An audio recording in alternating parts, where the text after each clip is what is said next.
हाय दोस्तों, स्वागत है आपका हमारे यूट्यूब चैनल बुल अर्नर पर। दोस्तों, आज की वीडियो बेसिकली ट्रेडिंग से रिलेटेड वीडियो होने वाली है, स्टॉक एनालिसिस की वीडियो होने वाली है। तो इस वीडियो के लिए लास्ट तक जरूर बने रहिएगा क्योंकि काफ़ी इंपॉर्टेंट वीडियो आपके लिए हो सकती है। दोस्तों, आज की वीडियो में हम बात करने वाले हैं स्टॉक रिलायंस के बारे में कि रिलायंस में हमें कहाँ पर बाइंग अपॉर्चुनिटी मिल सकती है। बहुत समय से लोग पूछ रहे थे मुझसे कि कोई स्टॉक बताइए जिसमें जो डिस्काउंट प्राइस में मिल जाए। तो जहाँ तक मुझे समझ में आता है रिलायंस का, तो मुझे लगता है कि रिलायंस अपने ओवरसोल्ड जोन में जा चुका है, कहीं ना कहीं इसमें बाइंग आनी चाहिए। तो ये सारी चीज़ें मैंने इस वीडियो में मेंशन करी है कि कहाँ पर हमें बाय करना चाहिए या फिर क्या एनालिसिस होनी चाहिए, क्या समझना चाहिए, वो सारा मैंने इस वीडियो में मेंशन किया है। तो वीडियो को लास्ट तक ज़रूर देखेगा और समझते हैं कि कैसे हमको इसकी एनालिसिस करनी है स्टॉक की। तो अब हम सीधा स्क्रीन पर चलते हैं और देखते हैं चार्ट पर कि रिलायंस किस तरीके का अभी परफॉर्म कर रहा है। दोस्तों, ये रहा रिलायंस का डेली कैंडल का चार्ट है। यहाँ पर आप देख सकते हैं कि आपको प्राइस जो अभी दिख रहा है वो दिख रहा है 2298 रुपए का। यहाँ पर प्राइस नजर आ रहा है हमें चार्ट पर, ठीक है ना। अब एक तरीके से देखा जाए तो प्राइस अच्छा खासा एक डाउन साइड में जितना हो सकता था प्राइस गिर चुका है ऑलरेडी। और अगर हम ट्रेंड लाइन ड्रॉ करें तो यहाँ पर हम लोग देख सकते हैं कि अच्छा खासा ट्रेंड लाइन को फॉलो करते हुए प्राइस यहाँ पर आ गया है, ठीक है ना। तो अगर मैं आपको बताऊं जिस तरीके से मैंने एनालिसिस करी है या जिस तरीके से मैं करता हूं, तो मैंने यहाँ पर एक फिबोनाची का लेवल ड्रॉ किया जो कि एक स्ट्रॉन्ग लेवल माना जाता है फिबोनाची का। तो फिबोनाची के लेवल में क्या होता है कि 0.5 और 61.8 का जो लेवल होता है वो एक रिट्रेसमेंट का लेवल होता है, जिसमें सबसे ज्यादा इंपॉर्टेंट जो होता है वो होता है 61 पॉइंट, मतलब 0.618 का लेवल जो होता है ये सबसे ज्यादा इंपॉर्टेंट होता है और ये भी इंपॉर्टेंट होता है। तो यहाँ पर क्या है कि अगर हम डेली कैंडल करके एक बार देख लें तो यहाँ पर देख सकते हो कि ये वाला जो लेवल था 2305 रुपए का जो लेवल था वो ब्रीच हो चुका है, ठीक है ना। प्राइस नीचे क्लोजिंग, एक कैंडल की क्लोजिंग नीचे आ गई है। अब नेक्स्ट डे देखना होगा कि मार्केट क्या करता है। अगर मार्केट इसको फॉलो करता है तो कहीं ना कहीं अभी भी हमें नीचे का डाउन साइड मूव देखने को मिल सकता है, चाहे वो 0.618 तक ही क्यों ना जाए, मतलब 2228 रुपए तक ही या 2830-35 के आसपास तक ही क्यों ना जाए, एक डाउन साइड नीचे का हमको देखने को मिल सकता है अगर ये कंटिन्यू करता है तो। बट अगर कंटिन्यू नहीं करता है तो हो सकता है मार्केट कल अगर पॉजिटिव रहती है तो रिलायंस भी हो सकता है कि कल वापस से 2305 के ऊपर सपोर्ट लेके फिर ऊपर की तरफ मूव देना शुरू कर दे। तो एक तरीके से जो हमारा बाइंग लेवल बनेगा वो 2300 रुपए के ऊपर हमारा यहाँ पर बाइंग लेवल बन रहा है। 2305 रुपए के ऊपर अगर अब आता है तो फिर से, अदरवाइज जो हम इसको बफर करेंगे वो हम लेकर जाएंगे तो 2228 रुपए या 30-35 के आसपास तक हम इसको एक बार देख सकते हैं। वहां के आसपास में प्राइस जाता है तो इसके नीचे का स्टॉप लॉस लगा के हमको यहाँ पर बाय कर लेना चाहिए। फिर कहीं ना कहीं ये एक रिट्रेसमेंट लेवल होता है तो प्राइस रिट्रेस कर जाता है। अब यहाँ पर अगर आप देखोगे तो ओवरऑल आपको समझ में आएगा कि जो मार्केट है, रिलायंस का जो स्टॉक है वो देखोगे तो एक लोअर हाई लोअर लो लगा रहा है। यहाँ से देखोगे ना तो आपको दिखेगा कि ये लोअर हाई लोअर लो लगा रहा है। तो लोअर हाई लोअर लो लगाना तो ठीक नहीं होता बाइंग के लिए, बट अगर आप ऑप्शन में ट्रेड कर रहे हो तो ऑप्शन में एक चीज आप कर सकते हो, आप पुट बाय कर सकते हो या फिर कॉल ऑप्शन भी सेल कर सकते हो। यहाँ पर अगर आपको देखो मार्केट में लेने देना क्या है, हमें यहाँ से पैसे कमाने हैं, तो ऐसा नहीं है कि आप सिर्फ कैश में ट्रेड कर सकते हैं, आप चाहें तो ऑप्शंस में भी ट्रेड कर सकते हैं। बस मेन यहाँ पर जो होता है वो होता है कि आपको इसकी डायरेक्शन क्लियर होनी चाहिए कि मार्केट किधर जाएगी या स्टॉक किधर जाएगा। अगर हमें लगता है कि ये स्टॉक अगर नीचे कंटिन्यू करता है तो ये 2228 या 30 तक जा सकता है, तो जाहिर है अगर हमारा डायरेक्शन क्लियर है तो हम यहाँ पर पुट भी बाय कर सकते हैं और अच्छा पैसा कमा सकते हैं। और अगर हमें कैश में ट्रेड करना है तो फिर हमें वेट करना चाहिए बाइंग लेवल का, एक अपॉर्चुनिटी मिलने का, कुछ ऐसी बाइंग लेवल बन जाए जैसे यहाँ पर बना था बट नेक्स्ट कैंडल इस हैमर के नीचे ही क्लोज हो गई या फिर यहीं देखोगे रेड कैंडल हो गई, तो इसके बाद ये फिर कामयाब नहीं हो पाया, ये फेल हो गया, प्राइस नीचे आ गया। बट अगर यही चीज ऊपर कंटिन्यू किया होता तो यही हैमर हमारा लोएस्ट पॉइंट होता, फिर यहाँ से मार्केट ऊपर रिकवर कर सकती थी, स्टॉक ऊपर रिकवर कर सकता था। तो दोस्तों यहाँ पर एक चीज समझ लेना है हमें कि स्टॉक में जो डायरेक्शन है वो हमें अपनी क्लियर कर लेनी है।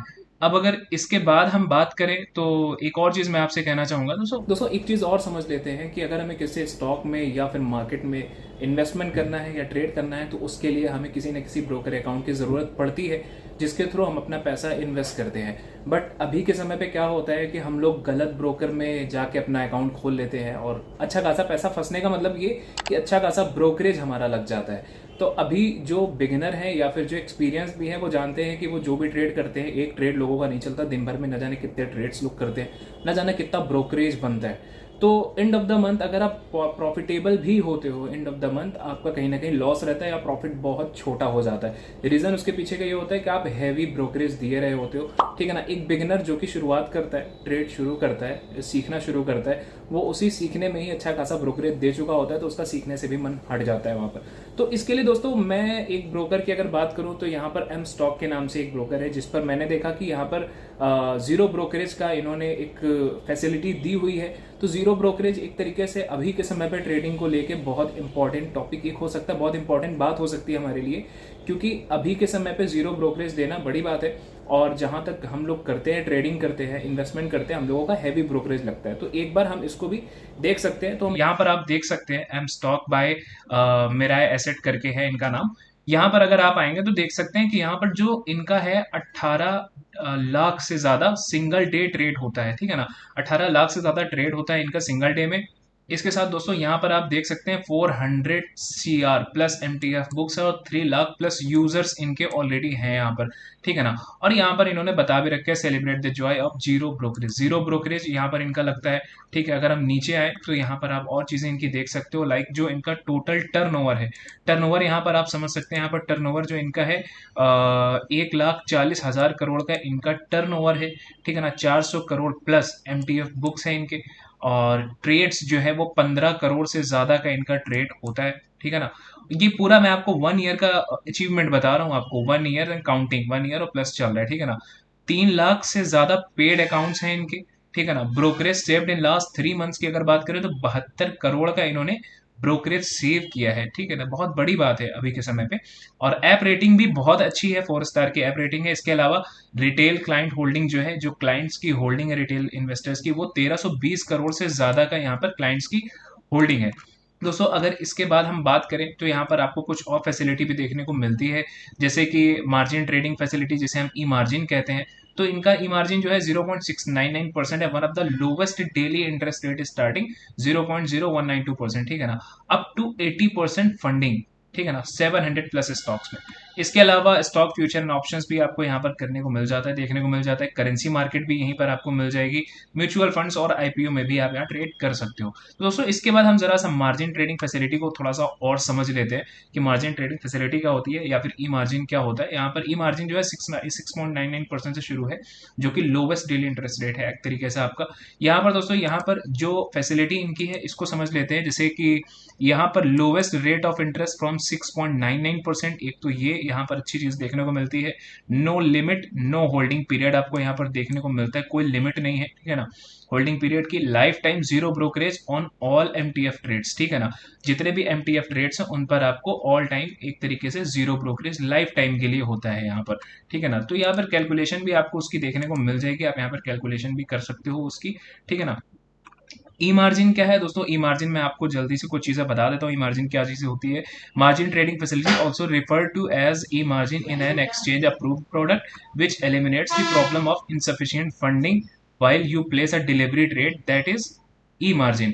You can place a trade in the delivery segment with margin requirement as low as 20% and the remaining being funded by your broker. तो दोस्तों यहाँ पर इंक्रीज रिटर्न पोटेंशियल भी देखने को मिलता है, बेनिफिट फ्रॉम प्राइस मूवमेंट्स भी देखने को मिलता है, increase percentage return on Capitals भी आपको देखने को मिलता है दोस्तों। इसके बाद अगर हम अगली बात करें, आगे की बात करें, तो यहाँ पर आप देख सकते हैं कि जो जीरो ब्रोकरेज है, अकाउंट ओपन करने के लिए, डीमैट अकाउंट ओपन करने के लिए यहाँ पर बहुत सिंपल तरीका होता है। करना क्या होता है, यहाँ पर पहले मैं आपको कुछ चीजें बता देता हूँ, लाइक 25 ईयर्स ऑफ एक्सपर्टीज यहाँ पर आपको एम स्टॉक बाय मिराय एसेट में देखने को मिल जाता है। 3 लाख प्लस क्लाइंट्स आपको देखने को मिल जाते हैं विद 71% एक्टिव रेशियो। इसके अलावा नो ब्रोकरेज, जीरो ब्रोकरेज मैंने आपको पहले ही बताया है, नो कैथ हो गया। और इसके अलावा जो आपका MTF फ्रॉम 6.99%, ये भी मैं आपको शुरुआत बता चुका हूँ। तो अकाउंट ओपन करने के लिए दोस्तों बहुत सिंपल तरीका है। यहाँ पर आपको करना कुछ नहीं होता, यहाँ पर आपको सिंगल क्लिक में आप आ जाते हो, स्टेप टू स्टेप किस तरीके से आपको यहाँ पर ओपन करना है। इन्होंने यहाँ पर बता रखा है, like how to open M stock demat trading account. तो यहाँ पर ओपनिंग अ ट्रेडिंग या demat account is now quick and super easy. क्या करना होता है, नंबर डालना होता है, वेरीफाई पर्सनल इन्फॉर्मेशन करनी होती है, लाइक KYC जिसे हम कहते हैं। उसके बाद आपको payments, select from payments options for a trading account, ठीक है ना। इसके बाद बैंक अकाउंट आपको लिंक करना होता है, E-साइन, फिर उसके बाद कहीं ना कहीं आपका अकाउंट यहाँ पर बन जाता है। तो आगे की बात करें दोस्तों, जब आप अकाउंट ओपन करते हो, ठीक है ना। जब आप अकाउंट ओपन करते हो तो किसी भी ब्रोकर में जब आप अकाउंट ओपन करोगे तो वो अच्छा खासा चार्ज लेते हैं अकाउंट ओपनिंग का। बट यहाँ पर अच्छी बात क्या होती है ना, यहाँ पर आप देख सकते हो इन्होंने जीरो जीरो मतलब 1 रुपए यहाँ पर नहीं लगता, free delivery for life time. Account opening charge 0 रुपए में है। पहले इनका 149 का अकाउंट ओपनिंग चार्ज हुआ करता था, बट अभी इनका जीरो होता है। अब ये जीरो जो है वो कितने में है, free delivery for life time delivery mutual funds IPO में अगर आप करते हो तो यहाँ पर आपको जीरो वाले में आपको क्या फायदा मिलता है देखने को, brokerage of 20 rupees applicable on intraday FNO and currency, ठीक है ना। इंट्राडे एफएनओ और करेंसी इन तीनों में आपका 20 रुपए लगते हैं पर डे, पर ट्रेड के जो भी लगते हैं, ठीक है ना, ब्रोकरेज। बट इनके अलावा डिलीवरी म्यूचुअल फंड्स आईपीओ में अगर आप ट्रेड करते हो तो वहां पर आपको free delivery for life time देखने को मिल जाता है जीरो वाले में। बट अगर आप फर्स्ट टाइम जो अमाउंट हमें जमा करना होता है, अगर आप 999 से अपना अकाउंट ओपन करते हो तो इसमें आपको ज्यादा बेनिफिट देखने को मिलता है। बेनिफिट क्या देखने को मिलता है, zero brokerage for life across product, मतलब जितने भी प्रोडक्ट्स हैं, जितने भी सेगमेंट है, like zero brokerage across delivery हो गया, इंट्राडे हो गया, FNO, mutual funds, IPO, currency, इन सब में आपको कोई ब्रोकरेज देना नहीं होता है। यहाँ पर आपका जीरो ब्रोकरेज के साथ चलता है। One time payment, one triple nine का पेमेंट है। अब दोस्तों एक चीज और ऑप्शनल है यहाँ पर, एएमसी जिसे हम कहते हैं, एनुअल मेंटेनेंस चार्ज। आप ज्यादातर ब्रोकरेज में देखोगे तो वो क्वार्टरली 120 रुपए के हिसाब से पैसा काटते हैं, ठीक है ना, जिसमें हमें 480 रुपए सालाना कहीं ना कहीं देना रहता है, ठीक है ना। बट यहाँ पर इनका क्या है कि वन टाइम पेमेंट है 999। अगर आप जैसे ये अकाउंट ओपन करते हो 999 से, यहाँ पर आपने अकाउंट ओपन किया, इसके बाद आपने ऑप्शनल में इसको भी सेलेक्ट कर लिया, 999 ये भी पे कर दिया, तो अब आपका यहाँ पर कोई एएमसी नहीं कटेगा फॉर द लाइफ टाइम। जैसा कि हर ब्रोकर में क्या होता है कि वो काटते रहते हैं साल भर के पैसे अच्छे खासे काटते रहते हैं, 550 के आसपास कटता है पैसा, ठीक है ना। यहाँ पर क्या है कि यहाँ पर आप इससे बच जाओगे, सिर्फ एक बार पेमेंट करना रहेगा। अब चाहे आप 10 साल अकाउंट चलाओ, वहां पर आपका कोई एएमसी नहीं कटने वाला है। और जीरो ब्रोकरेज एंड लोवेस्ट में यहाँ पर आप देख सकते हो क्या फैसिलिटी आपको देखने को मिलती है, डिलीवरी, इंट्राडे, फ्यूचर्स, ईटीएफ, इन सब पे आपका एम स्टॉक में जीरो ब्रोकरेज है, तो आप इसको भी यहाँ पर रीड कर सकते हैं दोस्तों। अब अगर और हम आगे बात करें तो यहाँ पर आपको एक चीज और मैं आपको दिखा देता हूँ। इनके अबाउट में अगर आप जाते हो, यहाँ अबाउट में आते हो तो इनके बारे में भी आप चीजें जान सकते हो। लाइक यहाँ पर आप समझ सकते हो प्री टैक्स इनकम जो है ना, इनका 466 मिलियन यूएसडी का इनका प्री टैक्स इनकम है। और इक्विटी कैपिटल की बात करें तो 15.3 बिलियन यूएसडी में इनका इक्विटी कैपिटल है। और टोटल क्लाइंट एसेट्स की बात करें तो यहाँ पर 548 बिलियन यूएसडी का आपको टोटल क्लाइंट एसेट भी देखने को मिलता है। तो दोस्तों अगर ओवरऑल बात करें तो देखा जाए एम स्टॉक जो है वो एक अच्छा ब्रोकर मुझे नजर आ रहा है। तो दोस्तों मुझे एम स्टॉक ज़्यादा बेहतर नज़र इसलिए भी आ रहा है क्योंकि एक ट्रस्टेबल मुझे प्लेटफॉर्म नज़र आ रहा है एम स्टॉक का। और जिस हिसाब से इनके क्लाइंट्स हैं और जिस हिसाब से इनकी ट्रेडिंग होती है पर डे की, तो वो मतलब इनके प्लेटफॉर्म पर वो भी एक काफ़ी ट्रस्टवर्दी नज़र आ रही है, चीज़ें समझ में आ रही हैं।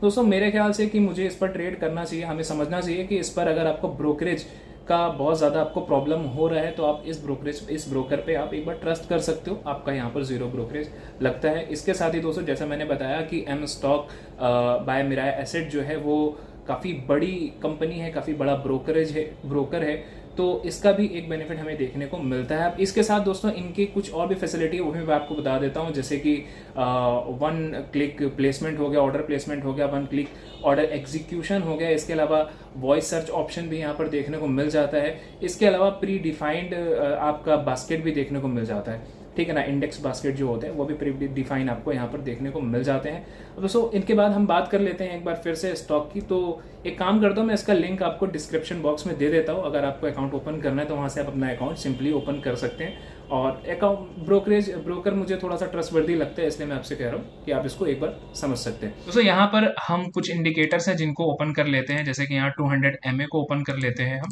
और इसके अलावा RSI को भी हम यहाँ पर ओपन कर लेते हैं। तो यहाँ पर दो चीज़ें मैं आपको बता देता हूँ। देखिए RSI क्या बता रही है, RSI तो हमें ये बता रही है कि प्राइस जो है, जो स्टॉक है वो ओवरसोल्ड जोन में है। तो ओवरसोल्ड में जोन जाने के बाद कहीं ना कहीं प्राइस में एक बाइंग आने को मिलती है हमें। तो देख सकते हो 29 के आसपास, 30 के आसपास हमारा ये रिलायंस चल रहा है, जो कि एक ओवरसोल्ड जोन माना जाता है। 29 20 के आसपास से लेकर 30 के आसपास ओवरसोल्ड जोन माना जाता है, वहां से बाइंग आती है।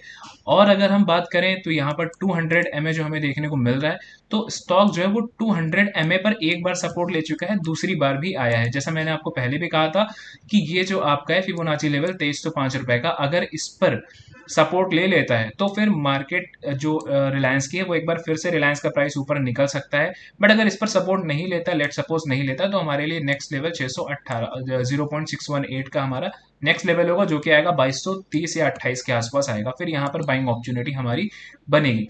तो कल की मार्केट या आगे की मार्केट हम देखते हैं कि किस तरीके की रहती है। मार्केट पॉजिटिव रही, ऊपर क्लोज होगा, तो हम यहाँ पर बाइंग अपॉर्चुनिटी एक बार देखेंगे। इसके अलावा अगर ऑप्शन ट्रेड आप करते हैं तो ऑप्शन ट्रेड में तो आपको सिर्फ डायरेक्शन की जरूरत है, किधर का भी डायरेक्शन हो आपका, आपको ट्रेड लेने से मतलब है, चाहे मार्केट गिरे चाहे ऊपर भागे, आपको ट्रेड लेने से मतलब है, तो वहां पर भी आप ट्रेड ले सकते हैं। तो दोस्तों मेरी ये एनालिसिस थी एक चार्ट को लेके, थोड़ा सा फंडामेंटल समझ लें अगर हम, तो फंडामेंटली आप देख सकते हो 15,54,651 करोड़ की कंपनी है, स्टॉक P/24 है, करंट प्राइस 2298 रुपए पे चल रहा है, ऑल टाइम हाई जो है 2632, ऑल टाइम लो जो है, मतलब जो लो आप देख सकते हो वो आप 2000 देख सकते हो, ठीक है ना। स्टॉक P/24 है, बुक वैल्यू 1058 है, ठीक है ना। और डिविडेंड यील्ड की बात करें 0.39% का डिविडेंड भी कंपनी प्रोवाइड करती है, ROCE 9.14, ROE 8.94, फेस वैल्यू जो है वो 10 रुपए की यहाँ पर है। इसके बाद डेट टू इक्विटी की अगर हम बात करें 0.63 इनकी डेट टू इक्विटी है, जो कि अच्छी है, 1 से कम होनी चाहिए, तो 1 से कम है। यहाँ पर प्लेज परसेंटेज 0 है, ये भी बहुत अच्छी बात है हमारे लिए। सेल्स ग्रोथ 11.4% का सेल्स ग्रोथ है, अगर ग्रोथ हुई है सेल में तो जाहिर है प्रॉफिट भी यहाँ पर कंपनी को हुआ होगा बहुत अच्छा, तो यहाँ पर प्रॉफिट ग्रोथ भी देख सकते हैं, 0.62% का प्रॉफिट ग्रोथ है। करंट एसेट्स की अगर हम बात करें 3,06,823 करोड़ का इनका करंट एसेट है, वही जगह करंट लाइबिलिटी की अगर हम बात करें तो 3,95,743 की करंट लाइबिलिटी है, ठीक है। FIIs की होल्डिंग बहुत इंपॉर्टेंट होती है हमारे लिए, यहाँ पर 22.6% FIIs की होल्डिंग है, DIIs की होल्डिंग 16.1% है, और दोनों ही इंक्रीज भी हुए हैं, ये चेंज इन FIIs और DIIs होल्डिंग है, तो ये भी बढ़ा ही है, थोड़ा सा इंक्रीज हुआ है। इसके बाद दोस्तों प्रमोटर्स होल्डिंग भी 50% से ऊपर है, 50.4%, ये भी हमारे लिए काफी पॉजिटिव है। QOQ प्रॉफिट जो है वो आपका -14.4% है। और इसके अलावा अगर नेट प्रॉफिट क्वार्टरली की बात करें तो 18,258 करोड़ का यहाँ पर इनका क्वार्टरली नेट प्रॉफिट है। और नेट प्रॉफिट ओवरऑल प्रॉफिट की बात करें तो 72,903 करोड़ का इनका ओवरऑल प्रॉफिट यहाँ पर नजर आ रहा है। रिटर्न ऑन 5 ईयर्स अगर हम बात करें कि 5 साल में इनको क्या रिटर्न देखने को मिला, तो 18.1%, जो कि काफी अच्छा माना जाता है, उतना इनको यहाँ पर रिटर्न भी देखने को मिला है 5 साल के अंदर। EPS इनका 95.7 है। तो दोस्तों जहां तक मुझे समझ में आता है कि रिलायंस में बाइंग अपॉर्चुनिटी बननी चाहिए इसी लेवल के आसपास में। अब यहाँ पर पॉजिटिव कोई कैंडल बनती है तो शॉर्ट टर्म हम टारगेट एक बार निकाल सकते हैं। अब शॉर्ट टर्म टारगेट क्या हो सकता है हमारा, सबसे पहला टारगेट तो हम अपना रख सकते हैं 2350 के आसपास तक का पहला टारगेट यहाँ पर रख सकते हैं। स्टॉप लॉस जो रहेगा हमारा मूविंग एवरेज के नीचे ही रहेगा, ठीक है ना, इस चीज को ध्यान रखना। ठीक, फर्स्ट टारगेट जो है 2350 का, दूसरा 2380 के आसपास, इस लेवल के पहले ही हमें दूसरा टारगेट लेकर निकल जाना है। बट एक चीज और, अगर शॉर्ट टर्म जो करते हैं FNO में करते हैं, पुट बाय करना चाहते हैं, तो वो इस मूविंग एवरेज के नीचे जाना है, फिर मूविंग एवरेज को रीटेस्ट करता है, रिजेक्शन अगर आता है तो वहां पर फिर हम यहाँ पर होल्डिंग में भी पुट बाय कर सकते हैं। तो दोस्तों ये मेरी एनालिसिस थी, मेरा ओपिनियन था। आपको अगर ट्रेड करना है तो एक बार आप अपनी एनालिसिस खुद करें। डिस्क्लेमर के तौर पे मैं यही कहूंगा कि आप जो भी पैसा अपना इन्वेस्ट करें वो मेरे वीडियो के उस पर डिपेंड होकर नहीं करें, क्योंकि ये एक सिर्फ एजुकेशनल पर्पज के लिए वीडियो है, ये कोई बाय या सेल का कॉल देना नहीं है, हम कोई कॉल नहीं प्रोवाइड करते। तो आप अपनी एनालिसिस खुद करें अपने पैसे को इन्वेस्ट करने के लिए या ट्रेड करने के लिए, बाकी अपने फाइनेंशियल एडवाइजर से एडवाइस लेकर ही यहाँ पर ट्रेड करें। तो दोस्तों वीडियो पसंद आए, वीडियो को लाइक शेयर कमेंट बिल्कुल कीजिएगा। मिलते हैं नेक्स्ट वीडियो में, तब तक के लिए गुड बाय, टेक केयर, जय Hind. Investments in securities markets are subject to market risks. Read all the related documents carefully before investing.